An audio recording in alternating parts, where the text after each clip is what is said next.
Welcome, everybody, to 52 Living Ideas.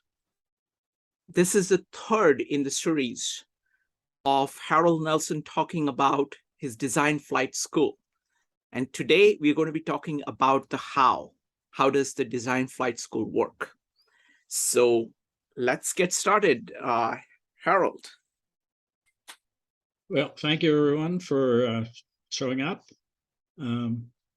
This is, like Shrikant said, we've gone through two other sessions. One session asked the question, what is systemic designing? We talked a bit about that briefly. And then the second one was, why systemic design flight school a good idea?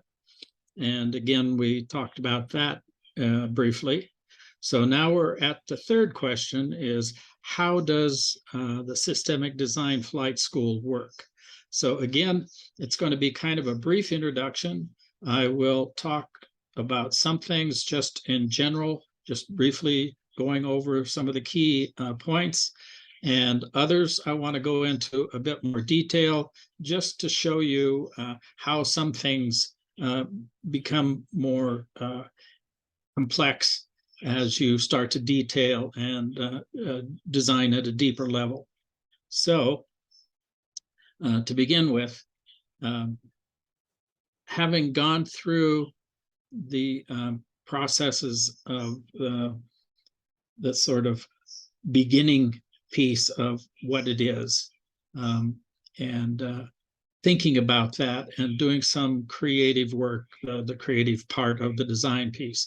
This is what has come up as a kind of an insight for what we call the partie in design. It's the seed concept. It sort of defines the context of any design that you're doing.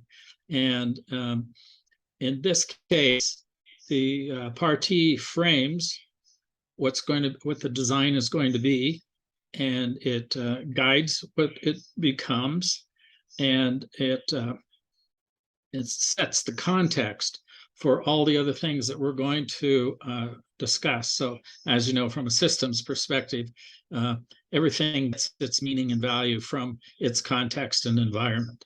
So in this case, this will begin to frame that context, and to the partie will be the piece that we begin to add details to and to sort of explore what it means. We're going to do that in the beginning here is the designing process is made up of a stance and approach, or stances and approaches that we take to the designing. And those are very specific to the partie that we have and the framing that we've made. So, and this is kind of a review, just wanted to go over it again. The stance in this particular design is that we're looking at developing scholar practitioners. And this, we're using this model, the schema that was developed by Ernest Boyer at the Carnegie Foundation, where he'd asked, or his group asked, what should scholarship be in the future? And this is primarily in the academic setting, of course, but anyway, that's what they were asking. And traditional academics are still focused on scholarship as research and as teaching and as some sort of service. So in this case, there's a kind of a symmetry with design scholarship as I saw it. And this has actually been applied to the design of a graduate design program, so that instead of discovery, it's inquiry for action. And instead of integration, it's systemics. Or rather than application, it's service and agency. And rather than just teaching, it's capacitation. And there's a lot to that, but we can get to that at some point. And then in addition, this is something that almost all the programs do not include, and that's paying attention to mindedness and mindfulness as part of the scholarship development. So this is the prospectus that was developed. It's part of the stance, what the school outcomes, what the learning outcomes were that we were looking for. And this is just the beginning of a list. This is not the comprehensive list. This is just a generative list. So the learning outcomes, for instance, are learning how to learn, learning how to pay attention and be self-reflective, learning how to take prudent action, engage in systemic design inquiry, to be creative and innovative in the right way, to make wise judgments and good decisions, create and make quality things, serve clients and stakeholders as part of a cohort, and working with groups, teams, and cohorts, and I would say even society in general. And then there are, of course, other outcomes, and you'll recognize some of these from the previous schema that I had shown you of the 7 C's, the abilities to be developed in a systemic designer. And this is kind of making more detail in what that means. So another part of the approach and in the designing approach is that develop first the palette, which is the basis, the armature, the structure, the crucible for the design of the school. What does it rest on? And in this case, what's developed as part of the palette is a master syllabus and the pedagogy, andragogy that's going to be involved. And the palette says that there is an arrow of time and that there are ordering systems that will be used in sort of framing and defining what the school is going to be. The next thing is to develop a palette, which is the medley of materials that are going to be used in the designing. So it's the elements and the components and the organizing systems rather than the ordering system. It's the organizing system. How do you pull things together? How do you relate them, connect them, link them?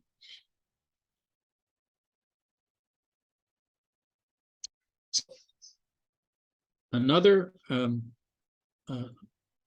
addition or in greater detail of the approaches between ordering systems and the organizing systems, and the difference between palette and palette in this case, is that the palette is based on the idea of training and learning, both together, and it's systemic design scholarship, like we had seen in the previous slide, and that we're focusing on polymath learning and not specialization or generalization. And we're interested in deep learning, and I'm going to talk in a bit more depth about deep learning as an example of what we're do with a school. And then there's this notion of mindedness, and that's looking inward, paying attention, learning how to pay attention to the context, the environment you're in, into your own mindsets, your own cognitive frames. And so that's something that the school is going to be grounded in, is developing a sense of mindedness. The palette organizing system is then made up of arrays, categories, taxonomies of learning, ways of learning, aggregations of learning types and things to learn, sets, hierarchies, orders, levels. Of course, all of those have a lot of detail to them. We won't get through all of those because of the time constraints, but I just wanted you to get a sense of that difference between the palette and the palette in this case as designers, that you had to create this armature, this structure upon which you're going to form the school, and then create the palette and of the materials and things you're going to use in the forming, the elements and the sort of the colors and the textures of what you want to use in the school. So the next approach I wanted to talk about, and that's palette. And this is the guiding process that was used in further development and refinement of the design of the school. So this sort of lays out the stages and phases of the school. And we had talked about this, or I presented this idea of it earlier. I just wanted to presented again because it's key. It's really the armature around which everything will be formed. All the materials, the courseworks, exercises, everything will be formed around this arrow of time that's going through these stages and phases of development. And it's kind of divided out as in the beginning, it's preparing to learn stuff, and then it's learning stuff, experiencing stuff, and then doing stuff. And this is, I think you'll see, probably quite different from the kind of academic processes that you had gone through in learning. Usually you go from learning the easier stuff or the stuff that's a little more simple, less complex, and you slowly work your way up through this hierarchy up to the most complex, hardest things to learn. So you go from in mathematics or something, for instance, you go from sort of basic mathematical principles, and then you start working your way up through until you get into advanced calculus and beyond. And that's kind of that arrow of time. This is very different. In each one of these levels, the learning, the activity that's going on is very different from the previous one, even though it draws from whatever the previous activities were. The education that's is taking place, the knowledge, the information, it's quite different in each case. And the work and the approach is quite different in each level, in each case. So this is a key piece approach, the ordering system, and that's the creation process. That's a part of this. This is a piece that, of course, occurs sort of in the middle of the entire designing process. But the first step, and I'm using a metaphor of cooking, which I think is really great because it really sort of grounds what some of these abstract notions are, because you've all probably cooked or you've eaten food that's been cooked and you watched it being prepared anyway. So anyway, this is a kind of an ordering system, a creation process. So in the first stages, for instance, which is intention, it's when ingredients, elements, components, and that are chosen because you have a certain intention. You have the clients, you have stakeholders, you have the outcomes, the things that you're trying to work for. And in this case, you can have in mind, for instance, the kind of food that you want to create, obviously. So you're picking the things that will allow you to create what you wanted to create. And the second stage then is this notion of intention. What's the outcome? What's the product that's going to emerge? And the intention is the place where these elements and ingredients, there's measuring and proportioning and transformation of those elements as they're being brought together. And the third stage then is where there are emergent qualities, there are compositions, there are patterns, functional assemblies, all those things. As the original ingredients and substances have been transformed and brought into relationships with one another, heat transformations, giving them the right kind of taste and the kind of textures, and all of that goes into this sort of developing the emergent qualities of what the food is. And then finally you have the emergent whole, the meal, the sharing, what the meal is meant to be about. And it includes much more than just the food and whatever has gone into the food. It includes the people, it includes meanings and values, and it includes some ceremony, and it includes a lot of things. So what you have then is an emergent whole, a systemic design. And so in the case of the school, this is the arrow of time. This is one of the creation process, something like this is engaged in by the cohort, and particularly for certain by the emergent systemic designer, is to go through this process, and the school is designed so that these different events, these different kinds of activities can take place, and they're being supported. And the transformation or the transition from one to the other is being supported.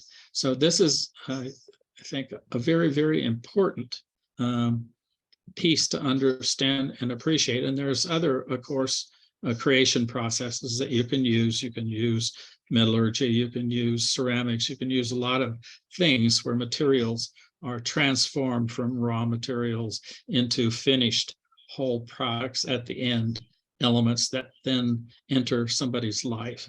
And anyway, that's what the school is designed to incorporate and support, this kind of transitioning and processing as part of a learning process, is actually part of the educational process. Wonderful. Harold, I just love this example because it makes clear, what is involved in design. I think the restaurant and the experience of having a meal together, it brings together all these elements. It requires the intention, ingredients. It requires the kind of measurement, proportion, transformation. It requires that now the food come together and it's being presented very well. But ultimately, all of it kind of comes into that emergent whole. So I thought this was a fantastic, fantastic example of talking about, of really, it's a great metaphor for describing what you're trying to do with design. Please go on. Yeah, and it's an important piece to understand so that the school can be understood as one of these creation processes. So that as you enter into at the ground school, there's an intention, and you start to get the ingredients and the elements and that sort of thing. And then you go into another level where you start to measure proportion and transform all these things as they're brought together, and going on then to the emergent qualities. And what I found in most academic educational programs is that the school itself, the pedagogy doesn't help students make sense out of each one of the individual learnings that they've had. So they've had math and biology and English and all these things, and there's nothing really there to sort of bring everything together. In a strange way nowadays, there's like this final project that they have students doing, capstone project. And it's sort of up to each student to somehow bring everything together without really being prepared in a design way to do that. So this is something I really want to highlight. And if you take anything away from this presentation, this is a piece of it that's important, really important. So another approach is, of course, the approach of inquiry. And nowadays, there's a lot of interest in which is more important to society, the generalist or the specialist, which is the more important one to business, to governance, to all these different activities that are going on in organizations. And a lot of argumentation around whether the specialist is the best one or the generalist. And of course, the generalists can be dismissed as sort of shallow dilettantes, and the specialists can be dismissed as people who've lost contact with the real world, and they no longer know what's going on. So anyhow, in this case, the school focuses on the polymath. And the polymath is the one who can pull together, connect, link, assemble all those different silos and disaggregated pieces of information, data, knowledge, pull them together into this space that's formed between the generalists and the specialists in their kind of linear progressions. And the math works creating the compositions, assemblies, synergies, emergence in this space. And so it depends on having good generalists around and specialists, even the systemic designer can be in part a generalist or a specialist, but you have to have the polymath working in order to pull all these things together. And it's interesting to me that the polymaths in history, and you can go through and people will actually have been pulled out as an example of a polymath, but mostly they get defined as the strange mixture of the artist and the scientist, or they'll talk about the scientist who plays violin or something like that.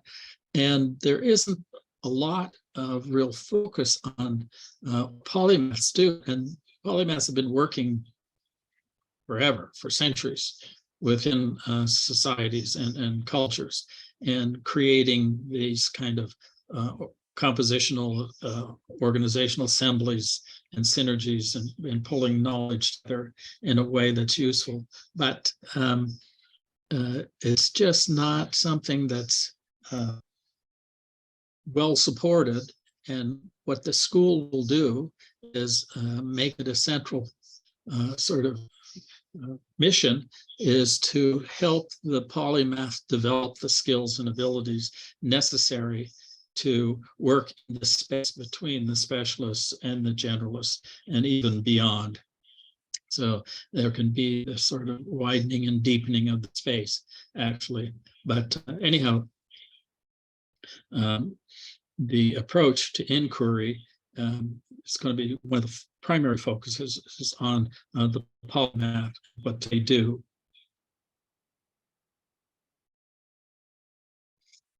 So that process stages and phases, the arrow of time that one goes through in becoming a systemic designer. The first piece, the preparation piece, is kind of immersion piece. It's when you step into the water and you sort of begin to soak things up, and you begin to feel that you're in this very different kind of an environment. You're immersed in something new, new ideas, new approaches. And that's the pedagogical learning part. This first phase, these two pieces between preparation and ground school. And then at the end of all this is an immersion. You come out of that and back into real contexts and settings. And this part of the learning is experiential learning. So there's two different actually phases in this that are important to understand. One, the pedagogical learning, and one is the experiential learning. And people tell me often when they're starting a learning, whether it's a course, a degree, whatever, is that, well, I'm action oriented. I want to take action. Or somebody else will say, you know, I read a lot. I'm a thinker. I'm kind of a philosopher. I really like to be immersed in this kind of deeper learning and intellectual activity. And actually, for a systemic designer, those two kinds of learning aren't separated. And it doesn't make sense to keep them separated. If you're going to be a systemic designer, you have to have pedagogical learning and experiential learning both. And the experiential learning, of course, brings the kind of abstract scholarly learning into real world settings and gives them value and meaning in a very pragmatic way. So pedagogical learning, experiential learning. And what I wanted to do is to focus a bit on the experiential learning piece, because this is one that's, again, is often left out of a lot of academic education or learning learning experiences, whether it's weekend workshops, whatever it is. This experiential learning part is not developed, and not really, people aren't really given the kind of tools and perspectives they need to attend to learning from experience. There's somebody said that there are people who have the same experience over and over and over again every year. That's not experiential learning, but they consider themselves to be experienced people, and that they depend on their experience to guide them in what they do. So this is a sort of a different approach. How do you learn from experience? So I'm going to go into a little more depth in this particular piece, just as an example, an exemplar of the notion of experiential learning and how it fits into this larger frame for the school. And this is divided up. This is going to be a kind of an indicator on a scale of learning that we either have real events or we have events that we create in our minds. We create something and we react to those, whether it's an ideal event or a real event, and we get learning and we take action from that. So one part of it is going to be intrinsic, and one is going to be intrinsic experience, one's going to be intrinsic volition. So I'm going to talk about those two parts in greater depth. So what I wanted to first start with is the notion that there is a learning and action taken with what's called single loop learning. So something happens, you make an assessment, and you decide to react in a certain way. And what this plays out as nowadays is this idea of prototyping. Prototyping is very popular right now, and it's particularly popular in the high-tech fields, and where they have products that they're come up with a solution, and then they prototype it, and they try it out, and then they do it again, and then they try it out, they do it again. So this is that notion of single loop learning, which is effective. It's necessary in some cases, but equally important, and especially from the school's perspective, is that double loop learning, so that the effect is that the action is fed back to the designer themselves, and the learning is that the cognitive frame held by the designer is changed or adjusted a bit. And this is in the development of schema, the creativity, the rationalism that they're using. So instead of trying a different product, the designer changes how they look at it, not how the product can be changed as a prototype, but how are they approaching it anyway? Originally, should that be changed and adjusted? And there's that learning that affects how the cognitive frame is recreated, tested, adjusted. And then the triple loop learning is where the experience feeds back into the character of the designer, actually makes a difference in the character, so that the designer is not just thinking about, well, how am I looking at this project? How do I approach it now? What's my frames? So they're looking at it. Do I have the right basic beliefs and values that I'm engaging here? Am I using the wrong foundation for what? Does that need to be changed? Does the sort of what's called the bottom turtle? Does my bottom turtle need to be moved? Do I have to sort of adjust my basic values and belief systems? And that's another level of learning, a very different level of learning, but essential and important. And the school is focused on that kind of learning as well.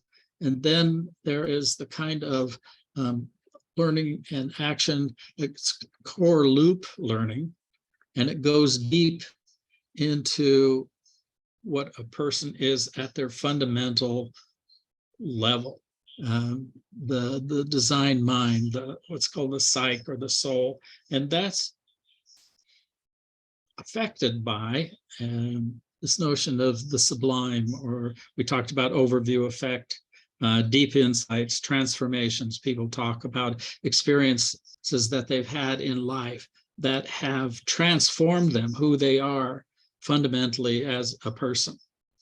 And the school, of course, isn't going to do this sort of or expect this kind of level, this level of learning to occur all the time in the people that are going through it, but at least they'll know about it, and that they'll have an understanding and an expectation and be open to it and learn how to sort of look for it and make themselves open for that kind of learning to happen.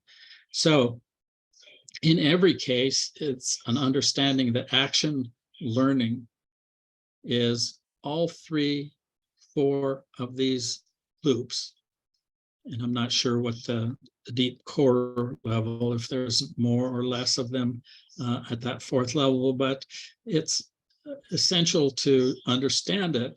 And so when you're doing design work, that you understand it could be the product itself, whatever the artifact is that needs to be redone and prototyped, reworked, or it could be you, the designer, needs to look how you're seeing what you need to be done, what needs to be done with this project, with these outcomes. You change that. And then to character. Character counts in design, because design is about working in a cohort on behalf of others for what they want, to see in their lives in the future. So character counts because you're in that two-way relationship with others. And it's important that you have good character and that you have a sort of understanding of, and you're monitoring your beliefs, values, and foundations to make sure it's what you want. And are there things that you need to adjust, or things you should let go? But you're actively managing and intervening at the level of character. I really love this, Harold, because I think this really kind of sets what you're doing apart from most ways of design, because the first loop is that of action, kind of corrective action. The second one, I mean, I'm just simplifying it in my own, I'm trying to understand it in my own way. The second one is about kind of thinking and at some level. And when it goes to values, you're kind of going to final causes. What is it that you're really after? What are your values? What are your beliefs? And the final loop is almost going back to the Tao, of saying, what is nature and what is appropriate? What is right for me, the core of my being, and with the world itself? So it's you're progressively going deeper and deeper with these loops. Yeah. And it doesn't separate out. Why I like it, it doesn't make a separation, a cleavage between what people call philosophy or metaphysics, that sort of thing, and like action research, where you try something out and see what happens and try it again, see what happens, which is the single loop learning approach. And action research is kind of popular in social sciences and that. But anyway, it doesn't make the splits between those. It's saying for systemic design, all of these, you have to be aware of all of these ways to learn from action. And you have to be able to intervene at all these, every one of these levels, to learn from an experience at that level, at the double loop level or at the triple loop levels, that you take advantage of the actions, experiences, and to learn at all those levels. So they're not separated out, so that rather than philosophy being dismissed as something that's just not real, not pragmatic, not realistic. It's actually shown here to be very realistic because it essentially sort of forms everything else along the line, has an effect on it, so that reaction is then based on what you've developed as a designer or your character, or even deeper. So this is an important example, and it's not the only way means of learning for the school, but this is for systemic experiential learning. This is one of this kind of foundational models for what learning is.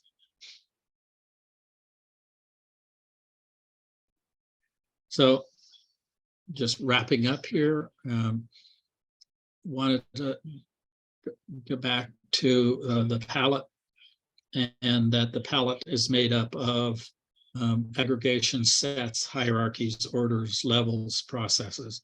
And trust me, I've got a lot of material on what all of those things mean. Other people that I worked with all have their hierarchies of learning, orders learning, levels of learning, of training, of insight, sets of education.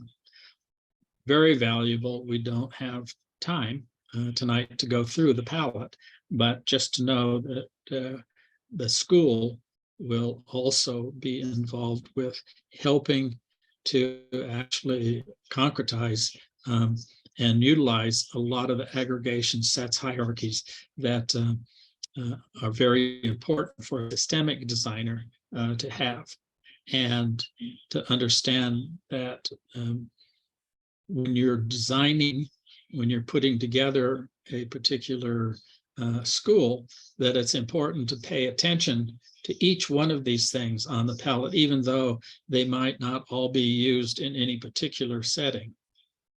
You still understand that there are all these different ways of approaching it, and the people who are involved in the school going through it as emerging systemic designers get a chance to experiment with all these different ways of learning on the palette, so that when they're making their own whole experience design at the end, that they have used all or access to all of these that they've desired or that's possible.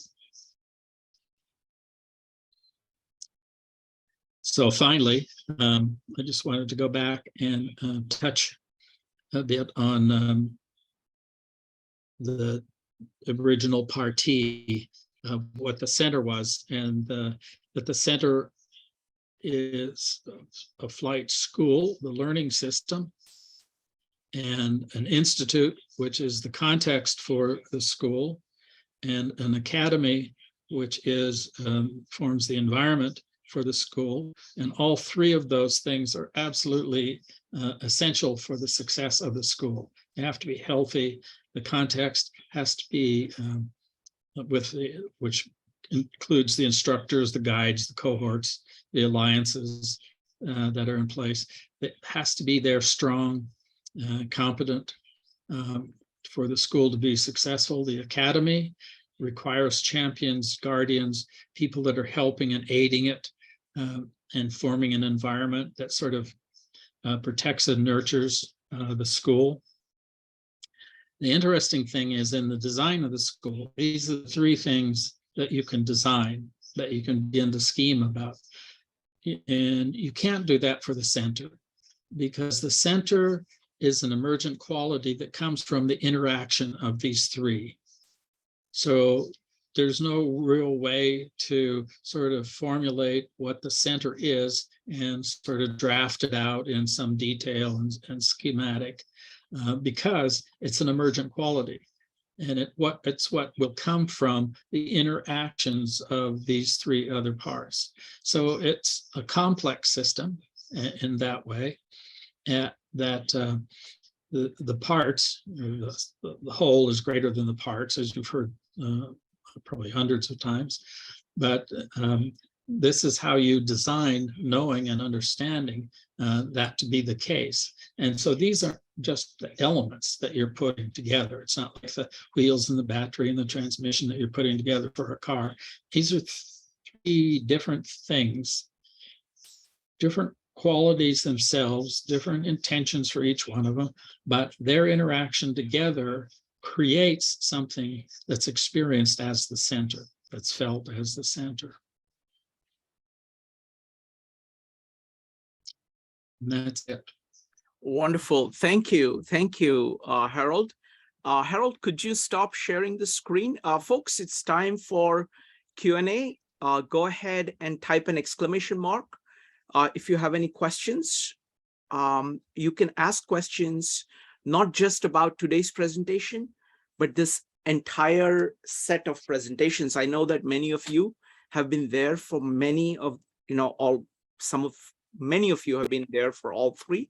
So go ahead and type an exclamation mark or raise your hand in Zoom in order to ask your questions.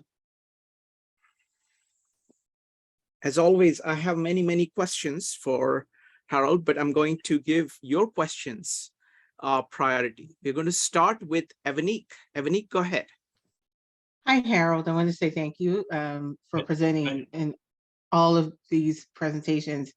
They've all been amazing and given me a lot to think about. But I guess I have an overarching overall question. And I know you probably said it in some previous presentations, but what is your whole vision? Like I'm trying to, and what it is that for me, I'm trying to see myself in this school. And as a non-designer, and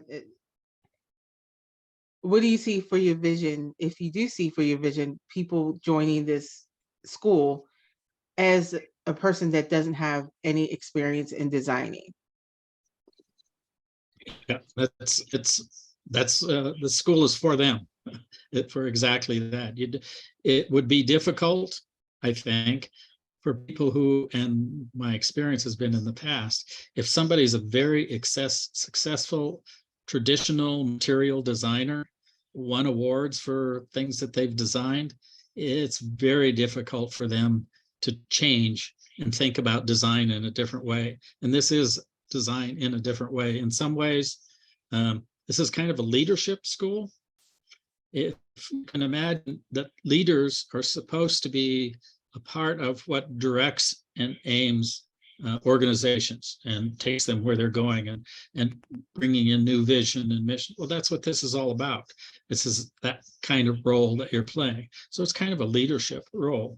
Certainly, anybody that's willing to learn can be a part of the school. And it's most importantly, what you want to learn is how to work in this very complex, dynamic world that we're in, and all these things going on, and to make a difference and to do the right thing for the right people in the right way at the right time in the right place. That's huge.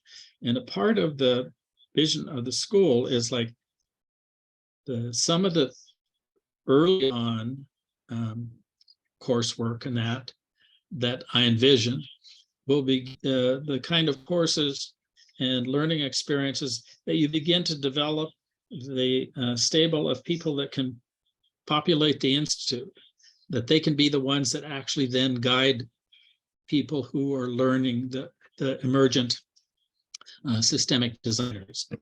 And a part of it is to create learning introductions, immersions for people who would be a part of the academy. So if they just want to be friends, if they just want to participate and support what you're doing, they don't want to necessarily be it. The school can provide then the kind of introduction and overview for folks like that. And the school, it's like the two different kinds of learning. Before you get to the experiential learning, you've got the kind of pedagogical learning, traditional learning. That's fine. You could do that and say, okay, I understand and I know a lot more stuff, but in order to be a designer, then you need to go into the experiential learning part, but you don't have to. You can say, okay, I understand understand more about systems. I understand more about design. I understand more about all of these things, quality, character development. And okay, and maybe that would be where somebody would go into the academy and say, I really want to support this work, but they don't necessarily want to go the next step and go in through projects and work, in doing the kind of hands-on design things that you would do in the school. So school is multifaceted. It would be open to anybody. I've worked with older students and successfully. Sometimes they're much better. Like if you don't show up for class, they want you to explain yourself. You tell us why you weren't here, professor. Instead of undergraduates, they say, hey, party, pizza. Okay, we don't have to be in school. That's a very different sort of approach to learning, which is what I appreciate with older students. There are some younger students who are sort of there, kind of mature, but when you're at a state's university or something, you get people that probably should take more time out for just having life for a while and then to come back. So primarily, it's just the kind of person that comes and who they are and what they want to get out of it. Do they want to describe and explain the world, or do they want to do something in the world that counts to make it a better world for people, for the right reasons? And do they just want to express themselves and sort of, be self-expressive and have them expose? Okay, but if you want to do something that expresses what other people desire to come into their lives, then the systemic designer is the kind of skills that you need. And being a polymath is really, most people don't realize a lot of people they get reprimanded for not paying attention, wandering, not staying focused. They're actually polymaths, and they're taking in all these different pieces and putting them together. They're very good at it. They just don't get supported in it. So, folks, go ahead and type exclamation mark if you'd like to ask questions. I want to do a follow-up question on polymaths. So you put polymaths as being, being polymathic as being crucial for the kind of design that you're talking about. Can you speak a little bit more about that? Because it is so different from what is there in the current culture. Go ahead. Yeah, I'd like to tell a bit of a story. I designed a graduate program, had 2 programs in it actually, and it was in whole systems design, and nobody knew what that was. And I kind of got it into the university before the administration noticed. They were distracted with something, so it was up and running. And of course, what you do with universities, they come around and accredit you. So you have to do this study to make sure that, when you give a degree, you're giving something. So the administration was just going crazy. Harold, you're not creating specialists and you're not creating generalists. What in the hell are you doing? We're going to fail. You're not going to make it through accreditation. It's gone. That's what they're going to ask for. So in the team, where there's all these professors and that from all over the country together to judge you, what I told them was just exactly that graphic I showed you. I said, okay, the specialists and the generalists are here. What our students do are in this space in between. They're the ones that connect things, link things, propose things, ideas. I went through 2 accreditations. Both of them we passed, and it actually impressed these traditional professors in their fields. But it's just that there's nobody supporting them in other academic worlds. Even for architects and urban designers, and that they don't help you as a polymath. In architecture, they made us take fine arts and calculus and structural engineering And so you then had to somehow put that together as some kind of a professional skill set. And they didn't do it as you as a polymath. They did it you as this, midpoint between science and art, which is what Stanford did with its design school. That's this traditional thing. And I'm trying to remember this actress, famous actress. I'm just blanking on her now. She turned out to be a polymath. She designed a piece of technology that the military uses up to Heidi Lamar. She developed a piece of technology that the military uses up till today. Highly technical. It was quite confidential when she had first done it. And she was this incredible actress. And she was, but now they, of course, list her as, oh, that was a polymath. She was a polymath. And nobody sort of appreciated it until recently and put her on the list with, the other famous polymaths that we sort of accept nowadays. I think Buckminster Fuller was a polymath. And when you go back with that frame, you can see people who we admire, but we sure in the hell don't support them in becoming who they are. You're always this outlier, whether you're in school or you're in the professions or your business, whatever, you're an outlier because you're not what the military loves is you got to stay in your swim lane, stay in your swim lane. Don't get out of your swim lane. That's famous. Business does the same thing, and we need people who can make sense out of the damn world. We really need people who can make sense out of the world. I have to talk. I'm going to take this opportunity because I think the polymath is a crucial idea, and at 52 Living Ideas, that's something that we have been focused on. And you mentioned Buckminster Fuller in his book, The Operating Manual for Spaceship Earth. He has the best example of polymath that I have seen, and he calls it the Great Pirates. Like most people just live right where they are and they don't go much because it is actually taking risk when you're trying to travel. And as a sailor, I think you will appreciate this because it's such a perfect example of what kind of qualities do you need to be actually going to different, kind of taking on the ocean, considering ocean to be your natural ground. And you will go places, you are willing to go to a place which you do not know, whose language you cannot speak, and figure out how to trade with them.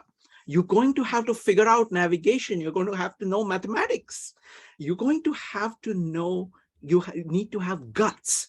You need to be able to deal with your crew who is going to be with you for a long time. So you have the managerial ability. So you need the diplomatic ability when you reach the shore. You need the ability to say, what kind of things can be put together so you know what to trade and what not to trade. And only if you have all of that, you can connect the world. And they are the ones who connected the world, because otherwise these groups that are separate have no way of trading with each other. So that's my favorite example of polymath. Yeah, it's great because I use the term accidental vagrant. Mm-hmm. I call myself an accidental vagrant. When I was in the Navy, one of the things I observed were there were land birds far out at sea where they shouldn't be. And I was told, well, they've gotten blown off course by a big storm, or they just decided, I'm not going to go down the damn trail again. I'm tired of that path. I'm going to go someplace else. So it's not just birds, it turns out. It's a lot of things. They'll find another environment, an ecology, island usually, or something new, continent, something, and they'll recreate or they'll contribute to the existing ecologies, but they bring in new information, new data. They bring in a whole new refreshed sort of energy that comes with them. And so the accidental vagrants turns out, are key for evolution. They're a key part of what's going on. And systemic designers, when you decide you're going to be an accidental vagrant, then you have to learn to navigate. And I think I talked about that before, and how I love the South Pacific Islanders who can land on a little tiny piece of ground in the middle of this vastness, and they do it successfully. And they can even land on ones that haven't been found yet because they can read the environment. Well, that's what you have to do. You're that kind of person. And when you get there, then you make sense out of it. You get to make sense out of it. I mean, it's like, it's great. And it's a great thing, but it takes courage, which is one of the things about designers I've talked about. That in addition to character, it takes courage, and it takes the right kind of courage so that you'll actually do those things and start to look forward to it. Look forward to the next journey to go out and discover, repopulate. So Excellent. The next up is going to be Robert, followed by Anne. Robert, you're welcome to make any comments that you want, and you can ask any questions that you want. Go I'm ahead. going to put this in the form of a question because I suspect it's on a lot of people's mind, and that is the school going to be tolerant of errors, mistakes, and failures? absolutely not out here. Absolutely not. Sorry, it just came to mind. Yeah, well, knowing those of us who've been working on this, we're very prone to failures and mistakes, but learning from them. That's the thing, that deep learning. The people I have enjoyed working with the most are deep learners all the time. That's what they've done. So that's what you want as a deep learner. So make a mistake, or what you think is a mistake, take the wrong turn, but how do you turn it into learning, other than just prototyping, of course, but how do you turn it into something deeper so that you really learn something? And Acuff says, if you do it right, you don't learn anything because you already knew how to do it. If you do it wrong and you make a mistake, then you learn, because then you have to go back and figure out why. Why did it not work? Then you're learning. So in a way, I agree with Acuff, is that it just that we have to have the ability to turn it into learning, which a lot of people don't. They just, oh crap, or they get fired or whatever, because whoever the environment they're in doesn't appreciate that kind of work. So yeah. Thank you. Next up is Anne. Anne, go ahead. Anne, could you unmute yourself? There. I have two questions. The first one is intended to be a little lighthearted, and that is, I visualized the painters in the caves of Lascaux, and were they polymaths? Question number one. Go ahead. Yeah. Absolutely. Absolutely. I mean, when I was living in a cave, I was a polymath. Exactly. There are tigers and things out there, and you had to feed yourself and the family, and you had to do all this stuff. There was no stores around. You bet. They were great artists too. I mean, that they yeah. transferred to the walls the actual sensation of walking amongst those herds. And I know for a fact that one of those painters touched horses, had an intimate relationship with horses as friends. He created all that on the rock wall. And you can feel it when you go in there. You can feel what he felt and knew. Yeah. I want to add one thing here. I have a really interesting piece from Jacob Bronowski. When he, in Ascent of Man, he's trying to look at these paintings and says, what do they really mean?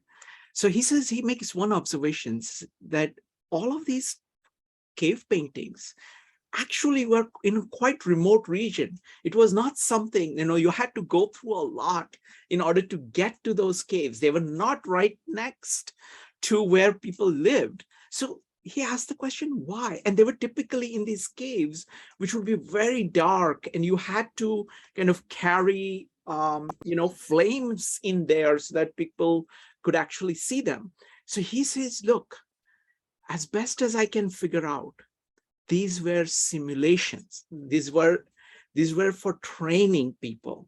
Imagine a young person, he's going into life and he has to take on the job of hunting.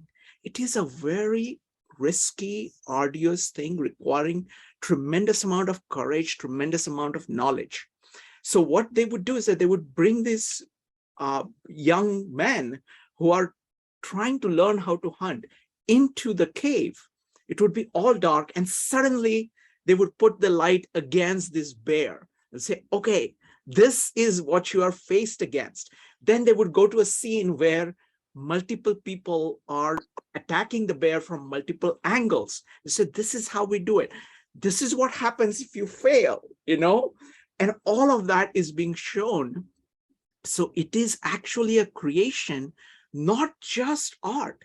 It is designed to train people to be hunters, which is critical for their survival itself. So it is far more, it is great art, but it is more than that. It is actually something that is needed to support the society. It's a beautiful design for promoting life in their society. Please go on. Second question. Just have a quick comment. Yes. It's sort of, I think I agree with Bronowski a lot, except that I would add a depth, and that kind of goes to Annie was saying, is that I saw a carving. I got to see a real carving of a reindeer, and it was on a piece of bone, and the reindeer was reaching back and biting a fly bite. And it was so, and what I thought was, what that was doing was I could begin to read the animals. It wasn't just skill building or something. It wasn't tool wielding or something. I could read and feel the animals. And that's, the horses, to see that the guy had actually been around horses, or the woman, that they touched them. And so it's mindedness, what I call the mindedness. It's full attention to the environment and seeing and being able to replicate that, so that you could feel what that animal was doing, how it would act out there. And you went way beyond the crafts person or, the hunter. You were a part of what that environment was, which is the magic. You could read it. You could really read the animals and the environment. And that's what those beautifully put. Thank you, Harold. Next question, Annie. No, I'm going to pass on my second question because Dave from Tacoma has a question, and I'd like to hear his question. Sounds good. Dave, go ahead. Thank you, sir. And enjoying the presentation, Harold. So I'm assuming you with your loops, design process is very iterative. And I think to make it more real to us, could you go through maybe a student's design project and talk about what they were doing? I think that'd bring it alive to us instead of talking just the theory. Thank you. Yeah. So the learning can be iterative, or it can maybe not. You can have a learning that's transforming, and you go back and says, wow, and then you go start to do something. So the student's experience, the person going through it, would be like cooking a meal with a cohort helping and assisting. But it would be like that. They would learn how to pick the things that they needed to do what they were going to do later. So they're picking the elements and pieces, and they learned how to transform those things into something different. And then they learned how to transform that into something else. So you're going through stages and phases. You're going through this arrow of time where things occur, emergence happens, and you can't go back. I see a lot of published sort of diagrams and that about design processes and that where they're circular, like you start here and then you circle and you go back here and then you can come back and you're here, and that's not possible. It's somebody way long time ago said you can't step into the same river twice.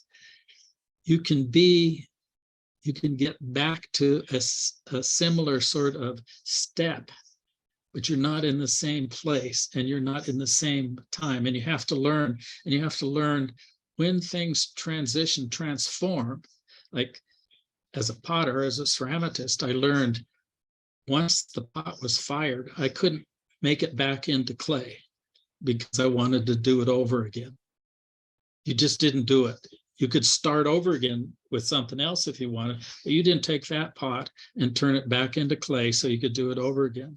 So even with working in designs with people, which is what this is primarily about, when you work with people and you're going through a design process with them and you go through these stages, you realize you've used their resources, their time, you've reached their expectations. You can't just go back and start like it's zeroed out and it's a brand new step. So that's a part of what the expectation is that students would experience is it's like cooking, it's like making something where you can't go back and redo it, or you have to go through and you have to learn how to move forward. And the cooking piece, of course, is just like the center part. You have to learn how do you sort of frame what you're doing, what's the project that you want to work on, who are you working for, all those kind of front end things. Then you do the creative part and the making part, and then you test out with actually in the world. It's the innovation piece is when you bring your design into the world, into people's lives, and see what they have to say. So that's the process is like driven through this arrow of time. There's possibilities that you can spend time within a particular phase, knowing that you're not going to go back to ground zero, that you go through iterations, even in prototyping, even single loop. When you're prototyping, you never go back to ground zero. You're always working with the last prototype that you worked with. And then when you change who you are and how you see things, and the program that I had told you about, designing the graduate programs, what we had students do, instead of at the end presenting a final project that would get graded like they did in architecture and things like that, what they would do is they would record what they were doing at each one of these stages and phases and why and what would happen. And that became then the whole journal of their project that they would be judged by, not the final outcome, but how well did you set it up? How well did you go through picking the materials and the elements? How well did you go through in proportioning and measuring? And how well did you do? That's what you evaluated and would coach them about where they would need to do better or not. So it wasn't like as an architect student where the dreaded jury would come up where you'd put your up and they would start, tearing it apart for whatever reasons. It's the wrong color of pen or whatever. It's all appearance. It was all end. Nothing to do about the learning that you had gone through, the steps that you'd gone through, the emergences, the partie, the breakthrough idea that I don't know if they still do that nowadays, but. Thank you. Thank you, Harold. Folks, go ahead and type exclamation mark if you have questions. Next up is the second question from Annie. Annie, go ahead. Well, I have to go back to the first question I asked two meetings ago. And that is, what would the folks here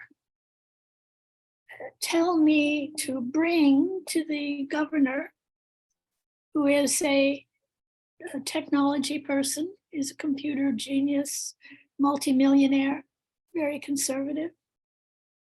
What should I bring to him in 3 or 4 minutes to get him to start to pay attention to this presentation or to this idea? What can I say to him? I need an elevator speech. Wonderful. So what I would do is that everybody is welcome to provide the answer now, but if we can also, you're also welcome to write to Harold. I'll put his email address there. If you don't have anything offhand, you're welcome to talk about it now. But if you want to think about it and then come back, you're welcome to do that as well. Okay, so Evanique, go ahead. I just have a quick question for Ann. So are you trying to get this mayor to join the school, or what are you trying to get Write the a check. mayor? Write a check. Write a check to the school? Write a check for the school. For the school, right. To encourage the local legislature to support building a new free school. Okay. My advice would be find out what he wants. So in order for him to be able, and what I mean is in order for him to be able to write a check, he has to have a good reason to give you the money.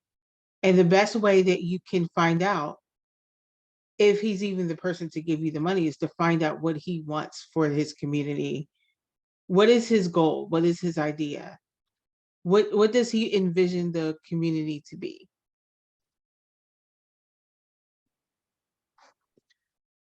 So I will say a couple of things. I think these videos being sent to his people who are his, their advisors, typically all these people have a whole bunch of people whom they're going to depend on to give a summary. So I think these videos will help some. Wait a minute, but I have Becky. Becky, go ahead.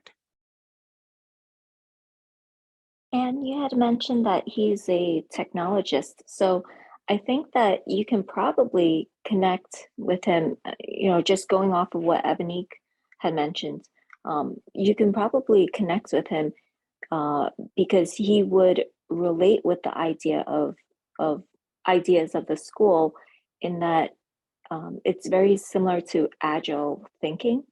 And though that word agile has been twisted around to be associated more with like a style or a process, but it's really not about that. It's applying design thinking to technology and software creation or product creation.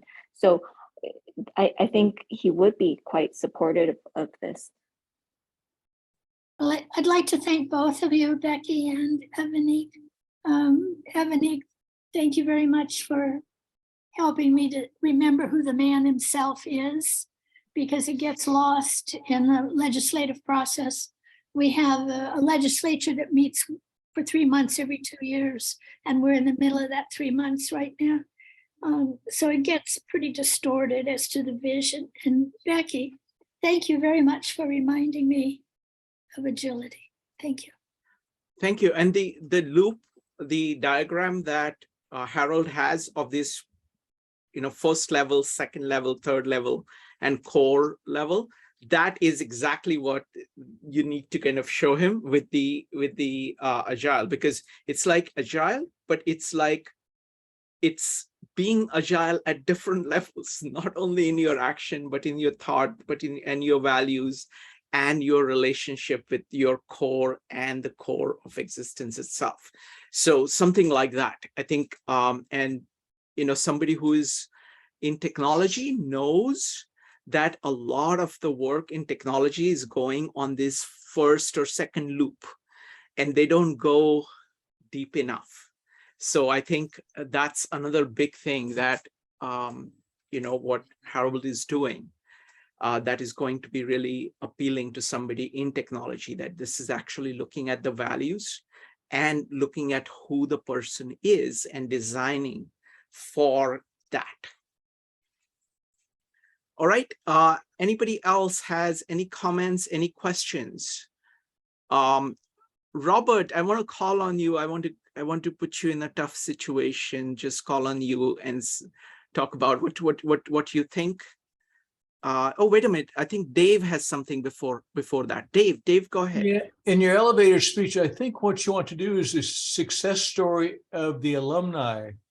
Who's gone through the school and what have they accomplished? What famous designs have they created? Thank you, Dave. So, Robert, any comments on the Design Flight School? How are you looking at it? Because you've been talking to Harold for a long time. So can you talk a little bit about the Design Flight School? I would love to hear how you think of it. Okay, but first, I've been working on my presentation. And so I have a quote from Bucky from the Critical Path, actually page 237, so I wouldn't forget it. And I'm quoting the man now, because this is kind of related to what we were just talking about. All who are, I don't read very well, so I'm not going to do too well in this school, you can tell, but I can use the help. All who are really dedicated to the earliest possible attainment of economic and physical success for humanity, and thereby realistically to eliminate war, will have to shift their efforts from the political arena to participation in the design revolution. And he's speaking of the technical design revolution in the book, but it goes back to what Annie was asking. It may not strike a chord with the politician, but it should certainly get their attention and maybe could be pursued beyond that. But regarding the school, I started out in physical engineering physics at Colorado. And it took about 2 weeks for me to decide that was not my bag. I was there for a semester and I transferred. Well, what happened was one of my roommates across the hall was studying architecture. And he kept doing all this stuff all the time while I was trying to do math that I don't do very well. He's doing all this great creative stuff and it was driving me nuts. So I finally had a conversation with him and he says, well, in my opinion, you wasted a year, but go ahead and transfer to architecture, which I did. And for me, it was a really exciting experience because the classes initially that I went to I wasn't designing things, but we were talking about design and what the constituents of design are, like Harold's presented for you here, that kind of thing, which sparked my interest. And it also made me understand a couple of things. One thing, that I wasn't a designer, but another thing was I wanted to be a designer. I really wanted to pursue that. And the other thing was that I had a whole lot to learn. But similarly, when I went to flight school, a real flight school, I started out with big ideas and had flown some before with a friend of mine, but wanted to fly, wanted to learn about flying. But the first thing we did, of course, was ground school, where I learned that the pros and cons of flying is not like learning how to write. It's not the same thing, or learning how to solve mathematical problems. You're putting it all out there and there's a certain degree of danger. It doesn't take courage so much as stupidity to get you started.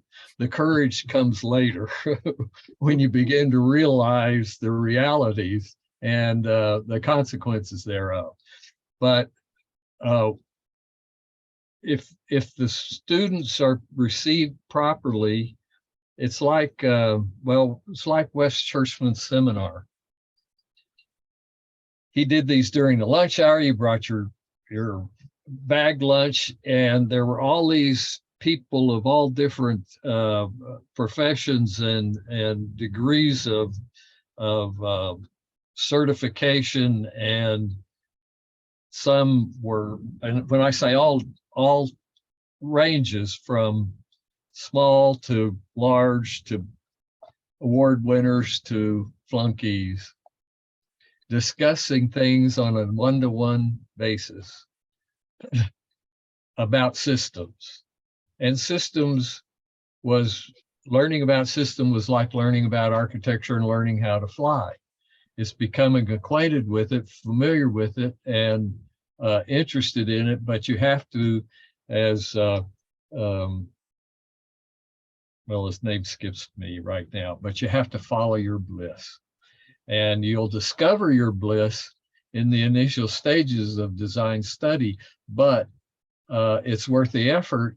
If you want the challenge, you'll find that that's either going to fit or not, and you'll also walk away with whatever you learned, which will be of value in your regular lifestyle. Wonderful. Thank you. Thank you, Robert. Really appreciate that. Next up is, I want to make two comments. So firstly, I forget the name. This is Power of Myth person, right? That you're quoting, Follow Your Bliss. And secondly, I wanted to tell you that Harold has said he likes older students. So there is hope for you. So go ahead, Robert. I was going to say, I was unplugged here. There's not much time left for me to succeed in finding my bliss, but I had his name and I forgot it again, which is one of the things about design. You don't forget design. It stays with you. Now, you may forget particulars and details and data and formulas and specifications. You won't forget design, because it'll be with you all the time. And the more you learn, the more you learn. Thank you, Robert. And it was Joseph Campbell, as Dave pointed out. And Robert, it's an honor to have you here, and look forward to your presentation later in this month. Next up is Becky. I think that another thing, going back to Anne's question, another thing that might be a good selling point is that the governor, if he made a good fortune on technology, it was probably because what he did was rather cutting edge. And so what Shrikant had mentioned earlier about the polymaths being risk takers,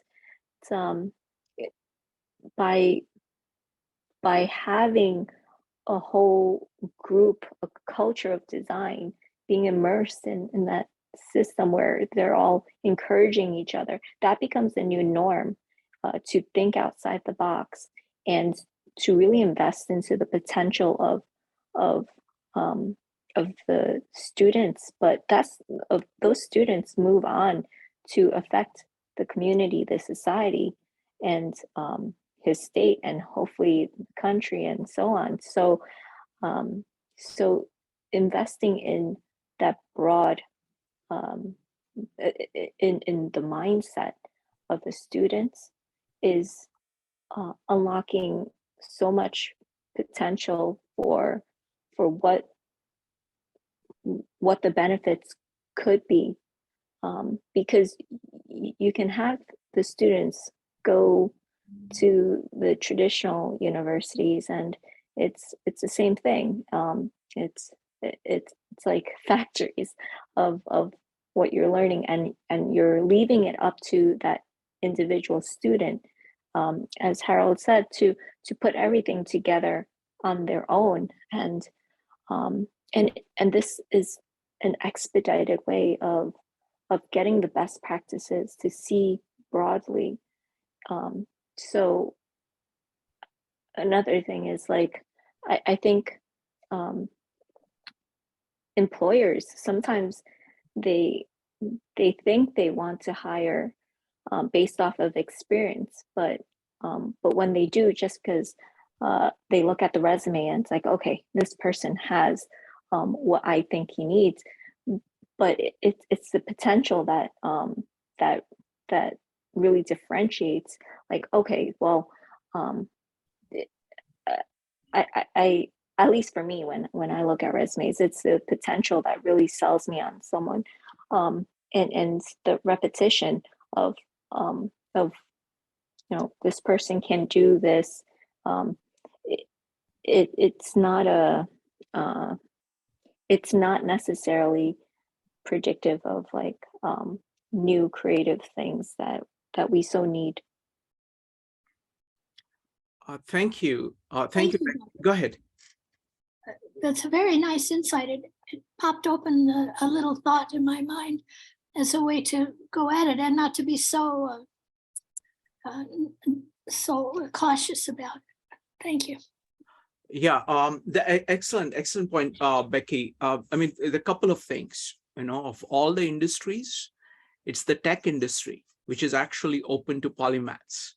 You have people like Bill Gates and Steve Jobs who dropped out of their, curriculums or never went to it in order to start companies. That's one thing. Second thing is that when you look at entrepreneurship itself, take restaurant, for example.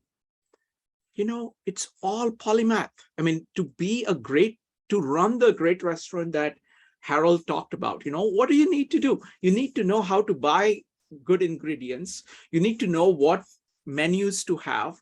How do you market to customers?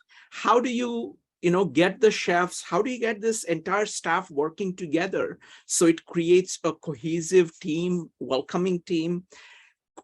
Transmit that culture of hospitality in there, and how do you produce that entire experience? So, and every entrepreneur, like your governor, would have that experience and know that you need that kind of polymathy. So I think the fact that the Design Flight School builds polymathy is something that would really speak to somebody who has built a company.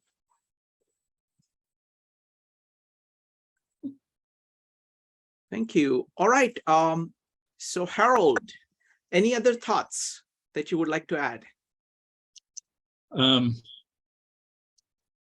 Quick one, and that was, I think, Becky, that had said investment, used the term investment, is something I had talked with somebody else about, is change the selling from you're investing in something, you're not buying something.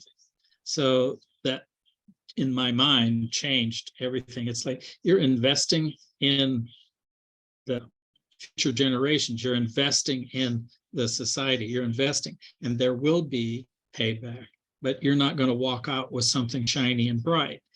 It's not something, a product you're buying. So I like that notion of investment versus purchase. I think, at least in my mind, it's a big difference. So the final thing I'd like to say, well, it won't be my final thing I say ever, but for tonight, it's to kind of watch, like I said, the first part of trying to get this self-organizing process going for the school is to begin to build a stable for people in the Institute and for the Academy. So that then when we want to take in people, students, that we have the staff, the cohort, everything to do it. We have environment that's going to protect them. So I'm going to be developing some master classes in that, and I have colleagues who will do a similar thing, have been doing, to sort of bring people up to speed in what all of this is enough, in enough depth in that they could then see themselves as playing a part in the institute or the academy, and that would then begin to help pull people together that we don't even know are out there right now that are available, and pull them in who would be interested, highly qualified to participate. So kind of watch for that, because that, I think, is an essential next step for this. It was like the Berkeley bubble that I talked to you about, is that when it's self-formed, these folks brought in perspectives and skills. I think they'd got someplace. So we have to help people get those perspectives and skills, or at least help them identify it so that they know that's who they are, that's what they do, and to identify others who would benefit, so that the Institute and the Academy, first things to get started, and then we can begin to bring in the first cohort of students to, and plus, this isn't a finished design or anything by any means. So once you get the Institute up and running with other scholar practitioners talking, there's going to be changes and adjustments and everything, so that the specifics are going to be changing and adjusting a bit, which is exactly what's needed now. It's just my interest, and Bob and the others we worked, we wanted to keep the intention, the party alive, and sort of keep it going, because you didn't want it to be dissipated because somebody is doing something else they want to do, like creativity or something like that, or self-help course or something. We didn't want it lost. We wanted to keep it coherent and true to that. So, and I really appreciate you, Shrikant, for pulling this together and hosting it. I really, really do appreciate it. I'll find other ways to bring more stuff out into the world. So don't relax. I might show up on your screen again. You are always welcome. You're always welcome to 52 Living Ideas, and you're also welcome to New York. There is a great Indian restaurant that I've told you about, so which actually is a very good illustration of your the slide that you had. So look forward to this, and folks, everybody who's who's participated in this, thank you so much. Really love the comments. That's what makes this conversation very rich. If you're watching this on YouTube, please go to haroldgnelson.com. That is haroldgnelson.com to find out more. There is a lot more stuff on the website. There is also an email address on the website that you can reach Harold. I'm sure he would love to hear from you. So please go ahead and do that. Thank you very much, everybody. And thank you, Harold. Thank you, Annie. Thank you, Robert. And thank you, everybody. Thank you. Thank you, Bye. everybody. Thank you. Thanks. Bye.